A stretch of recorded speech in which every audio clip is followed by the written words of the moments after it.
नमस्कार दोस्तों, स्वागत है आप सभी का एक बार फिर से।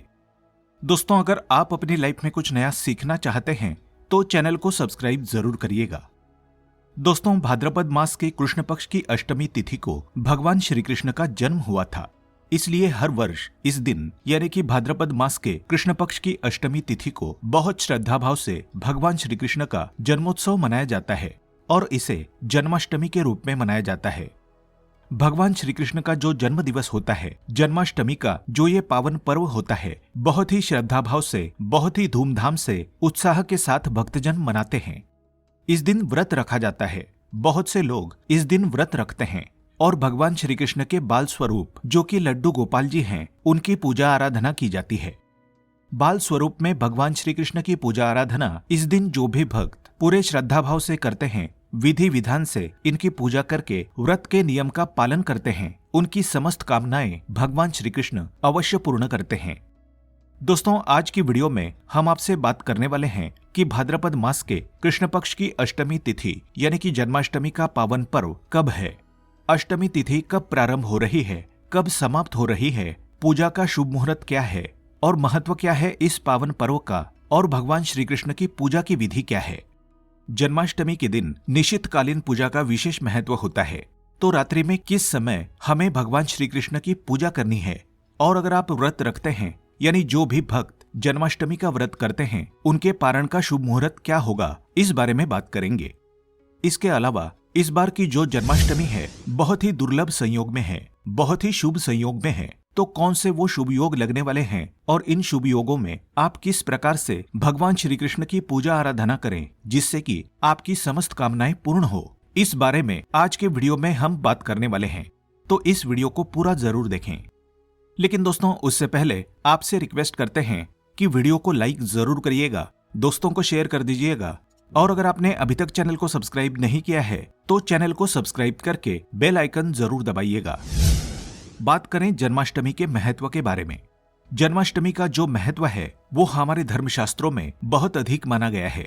जन्माष्टमी के दिन भगवान श्री कृष्ण के बाल रूप की पूजा करने से और इस दिन व्रत करने से भक्तों के मन की समस्त कामनाएं पूर्ण हो जाती है, और वो लोग विशेषकर जिनकी कोई संतान नहीं है, संतान प्राप्ति में अगर आपको किसी भी प्रकार की बाधा है, बहुत अधिक समय हो गया है और अभी तक संतान की प्राप्ति नहीं हुई है, तो जन्माष्टमी का ये पावन पर्व बहुत ही दुर्लभ संयोग में इस बार है।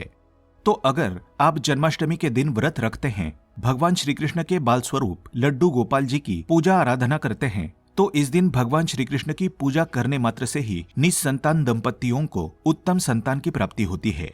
तो बहुत महत्वपूर्ण है ये पावन पर्व। और आप किसी भी कामना से जन्माष्टमी का व्रत रखें, और अगर व्रत ना भी कर पाते हैं आप, और आप पूजा आराधना विधि विधान से करते हैं, तो इससे भी भगवान श्री कृष्ण की कृपा प्राप्त होती है। और इस बार का जो जन्माष्टमी का पावन पर्व है, कई वर्षों के बाद बहुत शुभ संयोग, बहुत दुर्लभ संयोग में आया हुआ है। ऐसा माना जाता है जैसे कि श्रीमद् भगवत गीता में, भगवत पुराण में ऐसा लिखा हुआ है कि भगवान श्री कृष्ण का जन्म हुआ था भाद्रपद मास के कृष्ण पक्ष की अष्टमी तिथि को। बुधवार का दिन था, रोहिणी नक्षत्र में उनका जन्म हुआ था। वृष राशि में और रात्रि के मध्य में यानी कि मध्य रात्रि में भगवान श्री कृष्ण का जन्म हुआ था। तो शास्त्रों में कहा गया है कि जन्माष्टमी के इस पावन अवसर पर अगर 6 तत्व मिल जाए तो ये बहुत ही दुर्लभ होता है। ये 6 तत्व होते हैं भाद्रपद का कृष्ण पक्ष, अर्धकालीन अष्टमी तिथि, रोहिणी नक्षत्र, वृष राशि में चंद्रमा, इसके साथ सोमवार या बुधवार का होना, ये अत्यंत ही दुर्लभ तत्व है जो कि हर साल नहीं होते हैं। तो ऐसा इस बार संयोग बना हुआ है कि सभी तत्व 30 अगस्त को मौजूद रहेंगे। 30 अगस्त को इस बार की जन्माष्टमी का पावन पर्व होगा। सोमवार का दिन होगा, सुबह से ही अष्टमी तिथि रहेगी और रात्रि में अर्धरात्रि तक अष्टमी तिथि व्याप्त रहेगी, जिससे कि इसी रात नवमी तिथि भी आरंभ हो जाएगी। तो चंद्रमा वृष राशि में मौजूद रहेंगे। इन सभी संयोगों के साथ रोहिणी नक्षत्र भी 30 अगस्त को है। तो ऐसे में इन संयोगों को लेकर धार्मिक विषयों के बारे में अगर बात की जाए तो इस बार की जन्माष्टमी बहुत महत्वपूर्ण है। सभी कामनाओं को पूर्ण करने वाली, शीघ्र ही फल देने वाली है। तो अगर आप व्रत करते हैं, अत्यंत श्रेष्ठ है।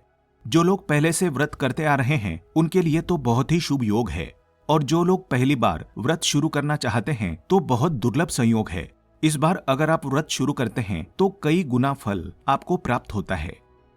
निर्णय सिंधु नामक ग्रंथ के अनुसार ऐसा संयोग जब जन्माष्टमी पर लगता है तो इस अवसर पर इस संयोग में व्रत करने से 3 जन्मों के जाने अनजाने जो पाप होते हैं उन पापों से मनुष्यों को मुक्ति मिल जाती है। और इस संयोग में अगर जन्माष्टमी का आप व्रत करते हैं तो प्रेत योनि में भटक रहे जो पूर्वज होते हैं उन्हें भी आपके व्रत के प्रभाव से मुक्ति मिल जाती है। तो बहुत ही श्रेष्ठ माना गया है जन्माष्टमी का ऐसा दुर्लभ संयोग। तो जो भी लोग व्रत शुरू करना चाहते हैं इस वर्ष से वो व्रत शुरू कर सकते हैं, बहुत ही श्रेष्ठ रहेगा। और एक और चीज, जैसे कि हर बार होता है स्मार्त लोगों के लिए अलग से दिन होता है और वैष्णव के लिए अलग होता है, तो इस बार एक ही दिन है, 30 अगस्त को ही सभी के लिए व्रत है। क्योंकि इस वर्ष जो सप्तमी विद्या और नवमी विद्या होती है उसका भी चक्कर नहीं है, तो जन्माष्टमी का व्रत इस बार बहुत उत्तम रहने वाला है। आप जरूर इस बार का जन्माष्टमी का व्रत रखें। जन्माष्टमी का व्रत बहुत महत्वपूर्ण व्रत होता है। भगवान श्री कृष्ण की कृपा पाने के लिए अत्यंत ही श्रेष्ठ व्रत होता है। अब बात करते हैं कि जन्माष्टमी की तिथि प्रारंभ कब हो रही है, कब समाप्त हो रही है। इस बार की जो जन्माष्टमी तिथि है, अष्टमी तिथि प्रारंभ हो जाएगी 29 अगस्त की रात में 11:25 पर और समाप्त हो रही है 30 अगस्त की रात में 1:59 पर। देर रात में 1:59 पर यानी कि अर्धरात्रि में अष्टमी तिथि व्याप्त रहेगी। अब निशित काल की पूजा का शुभ मुहूर्त देख लेते हैं। इस बार निशित काल की पूजा का शुभ मुहूर्त है 30 अगस्त में रात को 11:59 से लेकर रात्रि 12:44 तक। तो कुल अवधि जो पूजा की मिलने वाली है वो है 45 मिनट की, जो बहुत ही शुभ समय है पूजा का। जिस समय में भगवान श्री कृष्ण के जन्मोत्सव की जो पूजा होती है वो इस समय में आपको करनी है। अब बात करते हैं कि जन्माष्टमी के इस पावन पर्व पर भगवान श्री कृष्ण की पूजा किस प्रकार से करनी चाहिए। आपको प्रातःकाल जल्दी उठना है और स्नान इत्यादि करने के बाद साफ स्वच्छ वस्त्र धारण करें। घर के मंदिर की साफ सफाई आपको एक दिन पहले से ही कर लेनी चाहिए। वैसे तो जन्माष्टमी की तैयारियां पहले से ही शुरू हो जाती है, तो घर की साफ सफाई, घर के मंदिर की साफ सफाई 1-2 दिन पहले ही हो जाती है। उसके बाद जब आप स्नान इत्यादि कर लेते हैं तो अपने घर में पूजा कीजिए। जो नित्य की पूजा होती है वो पहले की जाती है, जैसे कि धूप दीप प्रज्वलित करें, सभी देवी देवताओं की पूजा करें। उसके बाद भगवान श्री कृष्ण का जो बाल स्वरूप है यानी कि जो लड्डू गोपाल जी है उनकी पूजा करें। लड्डू गोपाल जी का आप जलाभिषेक करें। आप पंचामृत से अभिषेक कर सकते हैं, कच्चे दूध में केसर मिलाकर अभिषेक कर सकते हैं, गंगा जल से अभिषेक कर सकते हैं, केसर मिश्रित जल से अभिषेक कर सकते हैं। जैसी आपकी इच्छा हो भगवान श्री कृष्ण का आप स्नान इत्यादि करवाएं, अभिषेक करें। उसके बाद उन्हें सुंदर वस्त्र धारण करवाएं, विधि विधान से उनकी पूजा आराधना करें। लड्डू गोपाल जी को आज झूले में जरूर बिठाना चाहिए, तो आप उन्हें झूले में बिठाकर झूला झूलाएं। ऐसा कहा जाता है कि भगवान श्री कृष्ण को जो भी भक्त झूला झूलाते हैं उनकी सभी कामनाएं पूर्ण हो जाती है, उनके सभी दुख दूर हो जाते हैं। तो अपनी इच्छा अनुसार भगवान श्री कृष्ण को कुछ समय तक झूला अवश्य झूलाना चाहिए। उसके बाद लड्डू गोपाल जी को भोग अर्पित करें। भोग में क्या अर्पित करें? भोग में आप अपनी इच्छा के अनुसार मेवा मिश्री का भोग लगा सकते हैं, माखन मिश्री का भोग लगा सकते हैं, फलों का भोग लगा सकते हैं, खीर बनाकर भगवान श्री कृष्ण को भोग लगा सकते हैं, मिठाइयों का भोग लगा सकते हैं। बहुत से लोग 56 प्रकार के भोग इस दिन लगाते हैं। तो भक्तों का जैसे सामर्थ्य होता है, जैसी इच्छा श्रद्धा आपकी है, उस प्रकार से भगवान श्री कृष्ण को आप भोग अर्पित कीजिए। विधि विधान से उनकी पूजा कीजिए। लड्डू गोपाल जी की सेवा किस प्रकार से की जाती है? जैसे हम अपने बच्चों की सेवा करते हैं, जैसे अपने पुत्र की सेवा करते हैं, पुत्र को प्यार करते हैं, उस प्रकार से इस दिन भगवान श्री कृष्ण की आप पूजा कीजिए। पुत्रवत मानकर उनकी पूजा कीजिए। इस समय में जो पूजा करने का विशेष समय होता है वो रात्रि का समय होता है। जो आज रात्रि में पूजा होती है उस समय भगवान श्री कृष्ण की पूजा की जाती है, उनका जन्मोत्सव मनाया जाता है। तो उस समय भी स्नान इत्यादि करवाकर फिर भगवान श्री कृष्ण को आप झूले में बिठाएं, झूला झूलाएं, भोग अर्पित करें और विधि विधान से उनकी पूजा करें। उनके सामने मंत्र जाप करें, प्रार्थना करें, परिवार सहित बैठकर भजन कीर्तन करें। और पंजीरी का भोग विशेषकर भगवान श्री कृष्ण को लगाया जाता है, जो कि धनिये से बनी पंजीरी होती है। तो धनिये को भूनकर उसको पीसकर उसके अंदर घी और चीनी मिलाकर ये पंजीरी तैयार करके भगवान श्री कृष्ण को भोग स्वरूप अर्पित की जाती है। धनिये की बर्फी बनाकर भगवान श्री कृष्ण को अर्पित की जाती है। मखाने की खीर, पंचमेवे की मिठाई, इस प्रकार से आप अपनी शक्ति, अपने सामर्थ्य, अपनी श्रद्धा के अनुसार भगवान श्री कृष्ण की विधिवत सेवा और पूजा कीजिए। इससे आपके मन की समस्त जो इच्छाएं होती है वो पूर्ण होती है, मन को शांति मिलती है और आप जैसी कामना से भगवान की पूजा करते हैं वो कामना भगवान श्री कृष्ण पूर्ण करते हैं। जन्माष्टमी के दिन अगर आप व्रत रखते हैं तो किस प्रकार से आपको व्रत का पारण करना है? देखिए, इस बार का रोहिणी नक्षत्र बहुत ही शुभ है। जैसे कि रोहिणी नक्षत्र 30 अगस्त को ही शुरू हो जाएगा 6:39 से और समाप्त हो रहा है 31 अगस्त को 9:44 पर। तो बहुत से भक्त रात्रि में पूजा के बाद में, अर्धरात्रि में पूजा के बाद ही कुछ भोजन ग्रहण कर लेते हैं। कुछ लोग फलाहार कर लेते हैं, कुछ लोग सुबह भोजन करते हैं। लेकिन कई भक्त ऐसे होते हैं जो रोहिणी नक्षत्र का इंतजार करते हैं कि जब रोहिणी नक्षत्र समाप्त होगा तभी वो पारण करते हैं।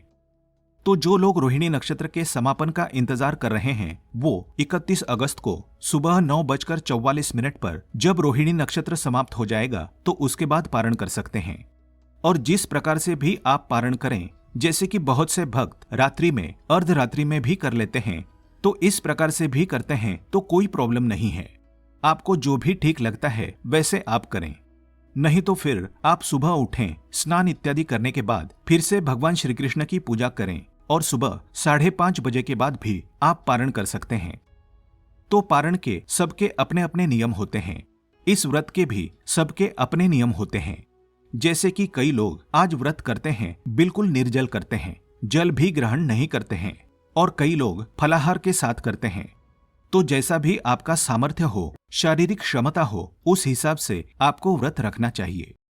जन्माष्टमी का दिन भगवान श्री कृष्ण की कृपा पाने के लिए बहुत ही श्रेष्ठ दिन होता है। आप भगवान श्री कृष्ण की असीम कृपा प्राप्त करना चाहते हैं, अपने मन की कोई कामना पूर्ण करना चाहते हैं, तो उनकी पूजा कीजिए, सेवा कीजिए, विधि विधान से व्रत कीजिए।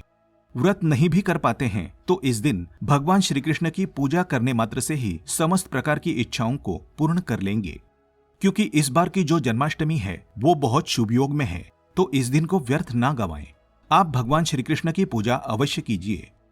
उम्मीद करते हैं भाद्रपद मास के कृष्ण पक्ष की अष्टमी तिथि यानी कि जन्माष्टमी के पावन पर्व से जुड़ी ये महत्वपूर्ण जानकारी आपके लिए अवश्य उपयोगी सिद्ध होगी। आज के लिए बस इतना ही। दोस्तों, अगर आपको ये वीडियो पसंद आया है तो वीडियो को लाइक करिएगा, दोस्तों को शेयर जरूर करिएगा और चैनल को सब्सक्राइब करके बेल आइकन जरूर दबाइएगा ताकि आने वाला नॉलेजेबल वीडियो आपको सबसे पहले मिले। दोस्तों, मिलते हैं अगले वीडियो में। तब तक के लिए goodbye and thanks for watching my video.